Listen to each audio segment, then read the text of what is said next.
Je tiens à commencer par un avertissement.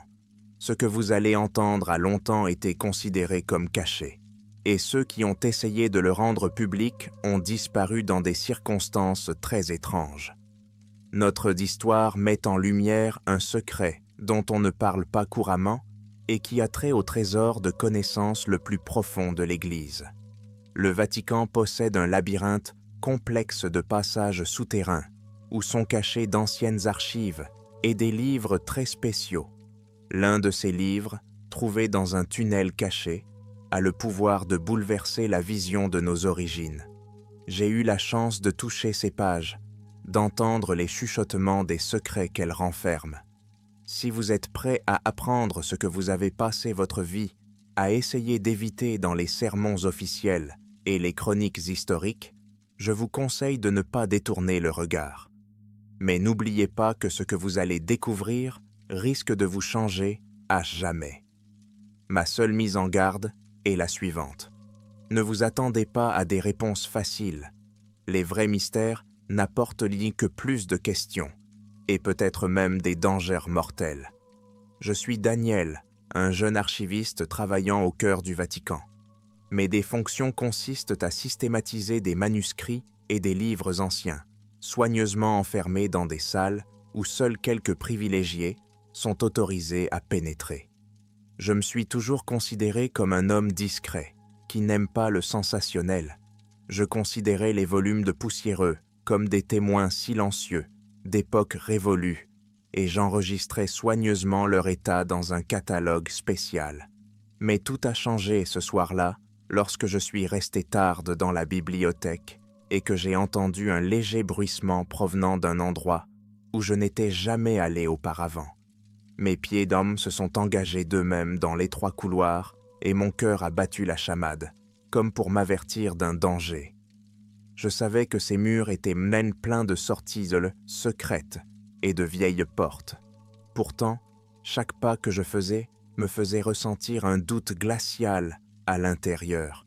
Je n'avais pas réalisé à quel point j'allais tomber dans une spirale de secrets lorsque j'ai trouvé l'entrée secrète des catacombes du Vatican. Plusieurs marches en pierre menaient à une pièce semi-obscure. De vieilles lampes à huile étaient suspendues au-dessus de la tête. Je me suis rendu compte que rien ne m'empêchait de revenir en arrière et de fermer les yeux sur ces bruits étranges. Mais la curiosité l'a emporté sur la prudence. J'ai allumé une lampe que j'ai trouvée à proximité et j'ai avancé en essayant de ne pas attirer l'attention sur moi. L'air était épais et sentait la poussière, la moisissure et quelque chose de faible que je n'arrivais pas à nommer. Le couloir débouchait sur une porte massive, protégée par un pêne dormant rouillé. Ma main se posa dessus, et je sentis un frisson me parcourir à la simple idée qu'il pouvait y avoir derrière cette porte des choses que personne ne devait voir. Je fis un effort et le pêne dormant s'ouvrit avec fracas, soulevant une tempête de poussière. La porte se s'ouvrit en grinçant et je me retrouvai dans un hall de pierre à voûte basse. La faible lumière de la lampe dispersait à peine les ombres, comme si elle résistait et essayait de m'avaler à nouveau si je relâchais ma prise sur la poignée de la lanterne. Les murs étaient couverts d'inscriptions, à moitié cachées par des taches inégales de moisissure. Au fond de la pièce, je reconnus des sortes d'étagères, mais elles étaient d'une forme différente de celles que l'on trouve habituellement dans les voûtes du Vatican. Elles te ressemblaient à de longues corniches de pierre où reposaient des rouleaux et des parchemins, liés par le temps et de minces fils de fibres. Tout ici semblait étrangement ancien. Pourtant, un livre attira mon attention. Il était posé négligemment, comme si quelqu'un l'avait laissé à la hâte avant de le cacher correctement. En regardant de plus près, je vis que le livre était relié d'une manière étrange. Son dos était fait de plaques sombres qui ressemblaient à des feuilles fossilisées, et la couverture semblait avoir été fabriquée à partir d'une peau inconnue. Il n'y avait aucun symbole familier dessus, seulement un motif à peine discernable qui ressemblait à un angle aigu où des lignes se croisaient. J'ai ressenti un frisson incompréhensible et une forte envie d'ouvrir le livre. Mais tout en moi résistait, comme si mon esprit m'avertissait qu'une fois la première page lue, il n'y aurait pas de retour en arrière possible. La curiosité l'a emporté. En tournant la lourde couverture, je suis tombé sur les signes incompréhensibles des premières pages. Ils étaient très différents des lettres latines, ainsi que de toutes les polices de caractères que j'avais vues dans des documents. On aurait dit que les lignes étaient douces disposées sur plusieurs rangées, se croisant à différents angles et formant des motifs complexes. Je les ai touchées du doigt et j'ai soudain ressenti une étrange énergie, comme si elle dégageait au quelque chose. Tout à coup, je me suis souvenu d'une vieille note des archives qui mentionnait des langues oubliées qui ne pouvaient pas être déchiffrées. Elles étaient d'annonces dites en chuchotant, comme si elles craignaient de mettre en colère ceux qui honoraient ces textes, en les gardant secrets par-dessus tout. Au même moment, j'ai entendu des pas lointains. Quelqu'un approchait, probablement des serviteurs qui n'étaient pas censés se trouver dans cette partie des cachots, ou, au contraire, qui en connaissaient dans l'existence. Je n'avais pas envie d'expliquer ma présence ni de montrer l'étrange livre. Je me glissai donc à l'extérieur, refermai la porte et, essayant de respirer doucement, courus vers l'autre sortie. La culpabilité et la peur se mêlaient en une boule chaude dans ma poitrine. J'avais sorti un manuscrit ancien d'une section verrouillée sans permission, mais je n'avais qu'une idée en tête. Si ce livre était si soigneusement caché, il devait contenir quelque chose d'incroyablement important, quelque chose qui pourrait expliquer de nombreuses contradictions dans l'histoire de l'humanité. Je suis retourné dans ma chambre dans la résidence de l'église et j'ai passé toute la nuit à feuilleter les pages, essayant de comprendre au moins une petite partie du texte.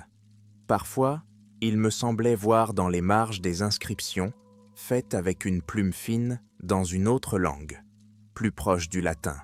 Mais il y avait des symboles étranges, des noms, ou peut-être des désignations d'êtres que je n'avais jamais vus dans aucune chronique. Une combinaison récurrente de signes attira mon attention. Elle ressemblait à 2 cercles croisés à l'intérieur d'un cadre triangulaire. Je l'ai dessiné sur une feuille à part, dans l'espoir d'en comprendre plus tard la signification. Le matin, je me suis rendu aux archives. En moi bouillonnait le désir de trouver au moins quelques documents de référence susceptibles de m'éclairer sur la langue. Mais j'avais peur. Toute tentative d'ouvrir un livre étranger dans les catalogues généraux du Vatican susciterait instantanément de l'intérêt, et je sentais déjà que je pourrais être suivi. Il n'y avait qu'une chose à faire, aller voir un homme qui n'était pas un employé officiel, mais qui était considéré comme le meilleur expert en langue morte. Il s'appelait Grégory. C'était un scientifique excentrique, spécialisé dans le déchiffrage des textes les plus obscurs. On murmure qu'il travaille parfois pour des organisations secrètes et qu'il reçoit des ordres de la clandestinité. Mais en même temps, Grégory était un spécialiste rare, avec une énorme connaissance des alphabets anciens. Si quelqu'un pouvait m'aider à trouver la vérité, c'était bien lui. Il n'a pas été difficile de trouver Grégory. Il m'a suffi de le contacter par un canal fermé qu'un ami bibliothécaire m'avait un jour suggéré. Je n'ai rien dit de substantiel.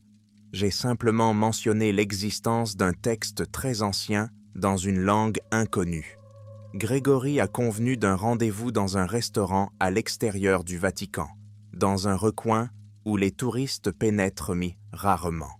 J'avais apporté avec moi des copies de fragments du livre, soigneusement redessinés sur des feuilles séparées, car il était trop risqué de sortir avec l'original. Nous nous sommes assis à la table la plus éloignée, et Grégoire s'est adossé à sa chaise en croisant les bras sur sa poitrine. Son air pensif me disait qu'il était prêt à toutes les folies, mais qu'il allait quand même tester ma sincérité. Lorsque j'ai étalé mes dessins, il était resté silencieux un long moment, se contentant de passer ses doigts sur les symboles.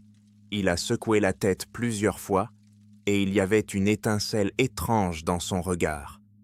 Finalement, Grégoire dit à voix basse « Je n'ai aucune idée de la langue, mais certains éléments me rappellent des signes que l'on trouve dans des textes cultuels très anciens. J'ai vu quelque chose de similaire dans des livres qui prétendaient me révéler des secrets non terrestres. Ils étaient considérés comme des faux, mais certains les croyaient vrais. » Après ces mots, je me suis rendu compte que j'étais sur la bonne voie. Mon interlocuteur était intéressé, même s'il s'efforçait de rester calme. Bientôt, j'ai commencé à remarquer que des personnes assises à des tables voisines n'avaient limite pas touché à leur nourriture, mais jetaient de temps en temps un coup d'œil dans notre direction. Je me sentais mal à l'aise. Je savais que le Vatican avait ses propres observateurs pour surveiller la sécurité et empêcher les fuites, mais je ne m'attendais pas à ce qu'ils me retrouvent si rapidement. Grégoire, sentant ma tension, parle à voix basse. « Levez-vous et partez. Dites ce que vous voulez, mais n'ayez pas peur. Je vais retourner dans ma chambre et essayer de faire des recherches sur ces symboles. Je vous recontacterai plus tard. » Il parlait comme s'il était habitué à ce genre de trac. Je me levai rapidement, jetai l'argent sur la table et marchai d'un pas vif vers la sortie, en essayant de ne pas me retourner. Je sentais les regards froids dans mon dos. Après cette réunion, j'ai compris que quelque chose d'important m'attendait. Ma vie ne serait plus jamais la même. En retournant à la résidence du Vatican, j'ai remarqué une voiture sombre qui semblait me suivre. J'ai fait plusieurs tours dans les rues sinueuses avant de me perdre dans une ruelle. Je me suis alors rapidement réfugié dans un passage latéral menant à la cour administrative. Je n'arrivais pas à dormir la nuit. Je regardais sans cesse par la fenêtre, pensant que quelqu'un viendrait me chercher. Mais personne ne s'est présenté. Peut-être attendait-il de voir jusqu'où j'irais dans mes recherches. Le lendemain soir, je suis retourné dans le couloir souterrain d'où j'avais pris le livre. Je devais découvrir comment il était arrivé là et s'il y avait d'autres informations connexes. Cette fois, je m'étais préparé avec une petite torche, des chaussures silencieuses et un sac léger dans lequel j'avais caché la liasse de papier. Lorsque je suis rentré dans la vieille salle en pierre, j'ai été accueilli par un silence sépulcral. J'examinais attentivement les étagères. De nombreux parchemins étaient si délabrés qu'ils se désagrégeaient au simple toucher du doigt. Mais je remarquai une étrange coïncidence. Plusieurs parchemins portaient pas les mêmes symboles mystérieux que le livre. Il s'agissait peut-être de notes ou d'ébauches. Je les ai soigneusement roulés et les ai emportés avec moi en me disant que j'y reviendrai plus tard. Mais alors que je m'apprêtais à partir, j'ai entendu un bruit, quelqu'un qui arrivait dans le couloir. Je me suis figé, j'ai éteint la lanterne et je me suis plaqué contre le mur. Le bruit des pas m'a fait comprendre que 2 personnes y étaient entrées. Leur conversation était étouffée, mais j'en ai saisi des bribes. Le livre « Ne pas entrer. Quelqu'un est déjà là. Doit être retiré. » Mon cœur battait la chamade. Une seconde de plus, et ils pouvaient me repérer. Heureusement, les inconnus s'enfoncèrent dans le couloir vers les autres étagères et me dépassèrent de quelques pas. Leur silhouette était donc déformée par les ombres étranges des murs. J'ai compris qu'il n'y avait plus de retour en arrière possible. Dès que j'en eus l'occasion, je me dirigeai silencieusement vers la porte et sortis précipitamment. Toute mon existence semblait se résumer à une seule impulsion, celle de courir sans me retourner. Je sortis trempé de sueur alors qu'il faisait assez frais dans les catacombes. Ma respiration était saccadée, comme après une longue course. Je me suis promis d'être plus prudent à partir de maintenant. Le livre était si important que certaines forces au sein de la structure du Vatican, et peut-être à l'extérieur, étaient prêtes à faire des pieds et des mains pour éviter de le rendre public. De retour dans ma chambre, je fermai la porte à clé et restai longtemps dans l'obscurité, à l'affût du moindre bruissement. Mais la nuit s'est passée tranquillement. Le matin, j'ai reçu une lettre cryptée de Grégory. Il m'indiquait que dans certains des livres qu'il avait étudiés, il y avait des symboles similaires. On peut supposer qu'il s'agit d'un langage issu de ces cultures lointaines qui s'appelle « premier arrivé, premier servi ». Mais l'essentiel est que, selon plusieurs légendes, ces premiers arrivés ne sont pas humains. Grégory a laissé entendre que certains enseignements mystiques pensent qu'il s'agit d'extraterrestres qui ont joué un rôle dans la naissance de l'humanité sur notre planète. Il n'a pas donné de détails, demandant un entretien personnel. En lisant ces lignes, je n'ai pu retenir un frisson intérieur. Il me semblait que tout cela paraissait fou. Les sources officielles prêchent que l'homme a été créé par la volonté de la puissance divine, et l'Église s'appuie sur des textes émanant de prophètes canonisés depuis longtemps. Mais l'idée qu'en des temps reculés, notre espèce ait été l'objet d'une expérience de la part d'une créature quelconque me paraissait choquante et horrible. Quelques jours plus tard, j'ai réussi à rencontrer Grégory en secret dans son minuscule appartement, perdu à la périphérie de la ville. Lorsque j'entrai, il verrouilla la porte avec plusieurs peines dormants et m'indiqua une chaise.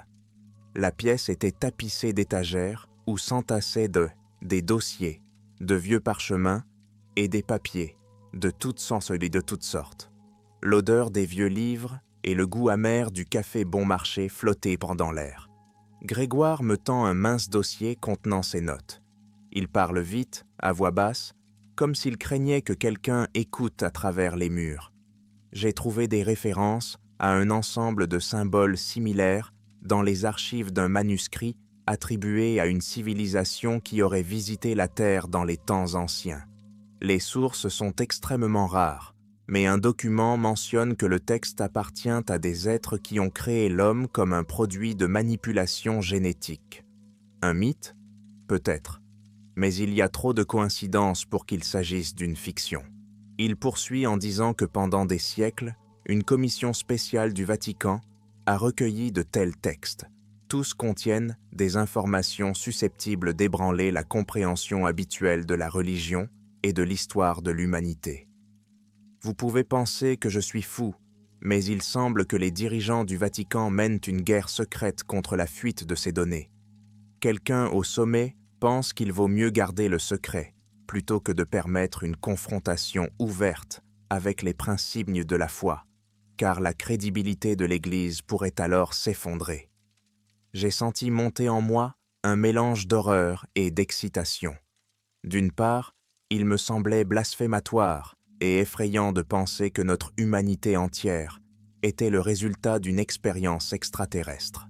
D'autre part, cela expliquait une grande partie des mystères de nos origines, les incohérences dans les chaînes d'évolution, les conflits entre les théories scientifiques et les canons religieux. Finalement, nous avons décidé que j'apporterais à Grégory le livre lui-même pour qu'il puisse l'étudier en détail. J'étais réticent à l'idée de sortir avec un tel objet, mais nous avons convenu qu'il n'y avait pas d'autre solution. Aucune conclusion définitive ne pouvait être tirée sans une analyse complète. J'ai attendu le bon moment, quand il y avait peu de personnel dans les archives. Sous le couvert de la nuit, j'ai rangé le livre dans ma mallette et je me suis dirigé vers la sortie. Mais à peine avais-je fait quelques dizaines de pas dans le couloir que j'ai croisé le regard dur de quelqu'un. L'un des prêtres ayant des fonctions administratives se tenait au bout du couloir et me regardait attentivement. Il s'appelait Martin. Je ne le connaissais pas beaucoup, mais la rumeur disait qu'il était responsable du service de sécurité officieux du Vatican. Il n'a pas dit un mot, il m'a simplement regardé dans les yeux comme pour me dire « Je sais ce que vous faites ». J'ai eu le cœur serré, mais j'ai continué à marcher, me contentant d'un salut poli. Martin n'a pas pensé à répondre. Je suis sorti et me suis dirigé vers le métro, ne prenant pas le risque de prendre un taxi où les images de la caméra pourraient m'être restées.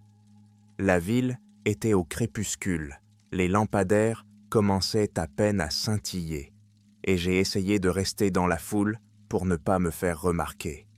En chemin, j'ai imaginé que des passants regardaient avec méfiance dans ma direction, mais je savais que c'était simplement la peur qui me parlait. J'ai atteint la maison de Grégory sans incident, mais en approchant de l'allée, j'ai senti que quelque chose n'allait pas. La porte était entr'ouverte, il y avait une faible lumière dans les escaliers et le silence semblait inquiétant. Je me suis rapidement rendu à l'étage de droite et j'ai découvert que la serrure avait été forcée.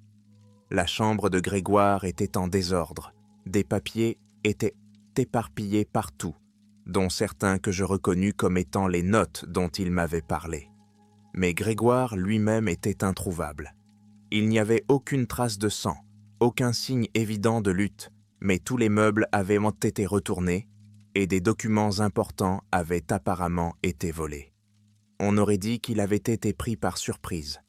Mon regard est tombé sur un bout de crayon cassé et une feuille de papier déchirée, où il semblait avoir griffonné quelque chose, mais je n'ai pas pu le reconnaître. Mon cœur se serra d'horreur. J'ai compris que Grégoire avait probablement été enlevé par ceux qui nous avaient suivis. Et s'il l'avait attrapé, il savait aussi tout de moi. Peut-être n'allait-il pas m'attraper tout de suite, préférant s'emparer d'abord de celui qu'il pensait être la clé pour me déchiffrer. Mais que va-t-il m'arriver maintenant? Et surtout, où est Grégoire? Est-il vivant? Je ne sais pas ce qui m'a mis la puce à l'oreille, mais j'ai ouvert le rebord de la fenêtre et j'y ai trouvé une petite fente. À l'intérieur se trouvait une enveloppe avec mon nom écrit dessus. Apparemment, Grégoire l'avait préparée au cas où quelque chose arriverait. À l'intérieur, j'ai trouvé un bout de papier avec quelques phrases. Le livre est un artefact ancien. La langue est un code. La source est une autre civilisation. Ils nous ont créés. Le Vatican le sait. Il y a un moyen de le traduire. Cherchez un temple dans les montagnes à l'extérieur de la ville. Soyez prudents. Ils sont déjà en train de venir pour vous. J'ai senti tout basculer en moi. Un temple dans les montagnes? Lequel? D'après ce que je savais, il y avait un ancien monastère à l'extérieur de la ville, abandonné depuis des années. La rumeur disait qu'il abritait des rituels secrets, en l'honneur d'un certain créateur originel. Peut-être était-ce là qu'il me dirigeait. Je me suis empressé de cacher l'enveloppe et de regarder autour de moi. Il était dangereux de rester ici. J'ai entendu des pas à l'extérieur, quelqu'un qui montait les escaliers. Je pris le livre et me glissai dans le couloir, fermant la porte de l'appartement de Grégoire aussi loin que le permettait l'effraction. Je suis descendu à l'autre étage et j'ai traversé le balcon commun jusqu'à un immeuble voisin, d'où j'ai pris l'escalier de secours pour descendre dans la cour. Mes orses m'abandonnaient, j'avais l'impression d'être une bête traquée qui se faufilait dans un labyrinthe de chasseurs. Mais l'heure n'était pas à la peur. Je devais quitter la ville avant qu'il ne soit trop tard. J'ai quitté le Vatican à la nuit tombée et me suis rendu à la périphérie de la ville, où j'ai loué une voiture sans prétention. Après quelques heures, sur une route sombre et sinueuse, j'ai atteint une chaîne de montagnes où un monastère délabré se perdait dans les rochers. Il n'y avait pas de panneaux indicateurs et j'ai dû prendre plusieurs détours, errant sur des routes abandonnées. Lorsque j'ai enfin distingué les silhouettes des vieux murs couverts de mousse et les portes délabrées, j'ai eu l'impression étrange d'être en train de pénétrer dans le monastère. J'ai laissé la voiture à quelques centaines de pas de l'entrée, craignant que le bruit du moteur n'attire l'attention. L'ancienne grille, en fer forgé, était entr'ouverte. Je suis entré et me suis retrouvé dans la pénombre d'une grande cour. Les dalles de pierre étaient fissurées, des mauvaises herbes y poussaient, et le monastère lui-même ressemblait à un fantôme du passé. Au clair de lune, cependant, je pouvais voir d'étranges symboles sur les murs, comme ceux que j'avais vus dans le livre. Au fond de la cour, j'aperçus une porte massive qui menait au bâtiment principal. Je la poussai doucement, les gonds grinçant désespérément. Elle sentait l'humidité et la poussière ancienne. Le faisceau d'une lanterne éclairait la galerie, où des icônes et des peintures anciennes étaient accrochées au mur, décolorées, au point d'être méconnaissable. Soudain, il y eut un léger courant d'air dans le couloir, comme si quelqu'un s'était éclipsé. Je me suis retourné, mais je n'ai vu personne. En avançant, j'ai examiné chaque niche, essayant de trouver un indice. Soudain, j'ai remarqué un signe familier sur le sol, l'intersection de 2 cercles dans un cadre triangulaire. Quelqu'un l'avait dessiné à la craie ou avec un morceau de pierre calcaire. C'était une indication claire du même symbolisme secret du livre. J'ai suivi ces signes comme des traces de pas jusqu'à ce que j'arrive à une porte barricadée. Les planches étaient clouées avec de vieux clous et de l'air humide s'infiltrait par les fissures. Je me rendis compte que je devrais probablement forcer le passage à partir d'ici. Quelques coups violents et les planches s'arrachèrent du montant de pierre. Au-delà de la porte, il y avait un escalier étroit qui s'enfonçait sous terre. Il sentait l'ancien et l'inquiétant. J'ai compris que mon voyage était inévitable et qu'il n'y avait pas de retour en arrière possible. En descendant, je me suis retrouvé dans une salle voûtée. Les murs étaient couverts de peintures et d'inscriptions dans une langue inconnue. Lorsque j'ai touché l'un des murs, j'ai ressenti un étrange picotement, comme une légère décharge électrique. Tout autour de la pièce, il y avait des colonnes de pierre et des dalles d'autel, portant les mêmes motifs de cercles et de lignes. Au centre de la pièce se trouvait une table taillée dans la pierre grise. Sur celle-ci reposaient plusieurs personnages, sculptés, semble-t-il, dans de l'os. Chaque figure ressemblait à une forme humaine, mais avec des têtes allongées et une étrange disposition des membres. Mes entrailles se resserrèrent en réalisant que ces images pouvaient être une indication de ce à quoi ressemblaient les temps premiers venus, si l'on en croit les légendes. Soudain, j'ai cru entendre un bruissement sourd, comme si quelque chose chuchotait dans les coins de la salle. Je m'approchai de l'une des colonnes et, à la lumière de la lanterne, je vis que sa surface était couverte du même langage que celui du livre. Seulement, les symboles paraissaient plus clairs, comme s'ils avaient été soigneusement renouvelés de temps en temps. Je sortis le livre de mon sac, l'ouvris par le milieu et comparai les signes. Il s'agissait bien de la même écriture, mais dans des variantes différentes. C'est peut-être ici, dans ces murs, que se trouve la clé de la traduction. J'ai commencé à parcourir attentivement les chiffres, en regardant sous la table, espérant trouver des documents ou des tablettes. Je n'ai rien trouvé, et j'ai été déçu.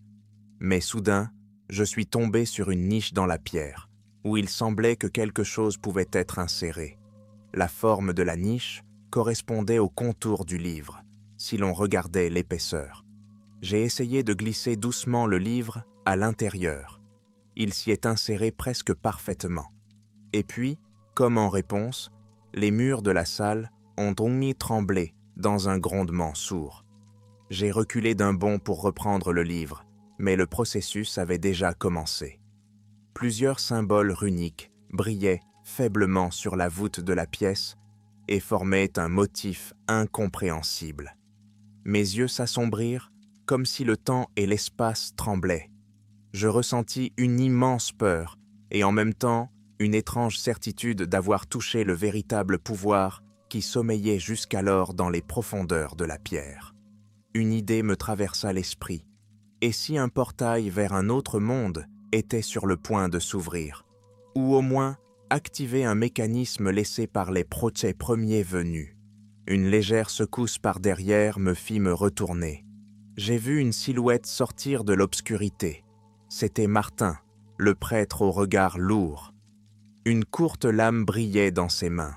Il s'avança vers moi avec une froide détermination. « Daniel, vous avez commis une grave erreur. L'Église a gardé ce secret pendant des siècles et vous voulez le détruire. Vous pensez que les gens sont prêts à découvrir leurs véritables origines? Ce serait le chaos et la chute de la foi. Nous ne pouvons pas permettre cela. » J'ai compris qu'il était prêt à me tuer sans hésitation. Tout mon être hurlait de fuir, mais il n'y avait pas d'issue. Le chemin du retour était bloqué par ce pasteur fanatique. Martin brandit sa lame, mais au même instant, une autre silhouette émergea de la pénombre du couloir. C'était Grégoire, et il tenait d'une main tremblante quelque chose qui ressemblait à un lourd bâton de fer. Le coup frappa le bras de Martin, et la lame tomba, s'entrechoquant contre le sol de pierre. « Vite !» cria Grégoire. « Va-t'en !» Mais Martin était agile. Il fit tomber Grégoire à terre, prit un papier dans sa poche et s'élança à ma poursuite. J'ai compris qu'il n'allait pas nous laisser en vie. En désespoir de cause, j'ai appuyé mon dos contre le pilier de pierre, essayant de trouver un moyen de m'enfuir. Le même grondement dans les murs retentit à nouveau, et la voûte au-dessus de nous trembla légèrement. Il semblait que l'ancien mécanisme s'activait toujours, même si le livre était déjà dans mes mains. Les couches de pierre se déplacèrent et une étroite ouverture apparut au centre même de la dalle de l'autel, d'où jaillit un faible rayon de lumière provenant des profondeurs. Martin s'est retourné au bruit et j'ai profité de l'occasion pour me précipiter en avant. Nous nous sommes heurtés et sommes tombés par terre. Son visage s'est déformé de rage.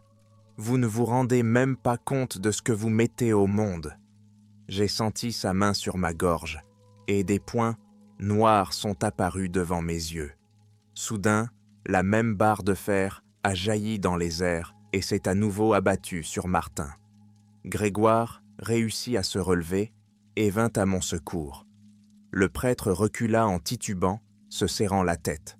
Je le repoussai et me précipitai sur Grégoire, lui saisissant le bras, et nous nous précipitâmes vers la sortie, laissant Martin dans l'obscurité. Derrière nous, des bruites de pierre résonnaient, tandis que le tunnel continuait de s'effondrer. Nous sommes de remonter à la surface, respirant l'air de la nuit. Grégoire tenait à peine debout. Il avait l'air abattu, mais ses yeux brûlaient. Il me torturait, essayant de découvrir ce que je savais sur le livre et le cryptogramme.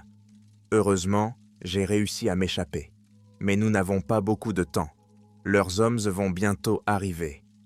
Où allons-nous maintenant ? J'ai serré le livre contre ma poitrine.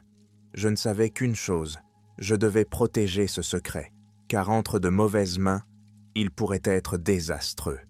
Mais cacher la vérité sur l'origine de l'homme me semblait aussi un sacrilège et une trahison de ma propre nature. Soudain, nous avons entendu le bruit d'hélices d'hélicoptères dans le ciel. Nous nous sommes rendus compte que nous n'étions pas seuls. Quelque part à proximité, des projecteurs ont été allumés, des faisceaux chauds balayant les pentes des montagnes. Peut-être s'agissait-il des forces du Vatican, ou peut-être d'autres organisations tout aussi soucieuses de garder des secrets. Grégoire et moi, nous sommes regardés, réalisant que nous devions courir plus loin, nous cacher jusqu'à ce que nous trouvions un moyen de rendre public ce que nous avions appris. En fait, le sort de la planète entière dépendait de nos décisions. Mais les gens sont-ils prêts pour la vérité ? Peuvent-ils réaliser que leur ADN est le résultat de l'intervention d'êtres dont la nature est encore mystérieuse ? Je pris Grégoire sous le coude, l'aidai à se relever, et nous errâmes dans la forêt, espérant trouver un chemin sûr. Le livre s'alourdissait dans mes mains, comme le cœur vivant d'un mystère millénaire. J'ai pensé que quelque part sous nos pieds, dans les profondes catacombes, il y avait d'autres documents laissés derrière nous qui pourraient me confirmer l'histoire choquante de la naissance de l'humanité à partir d'expériences extraterrestres. Et il y a probablement des gens assis au Vatican qui sont au courant depuis le début et qui ont préféré se taire pour ne pas perdre leur pouvoir. Peut-être qu'avec le temps, nous pourrons trouver des alliés, mettre les preuves à la disposition du public. Mais une chose est sûre, le combat pour la vérité ne fait que commencer.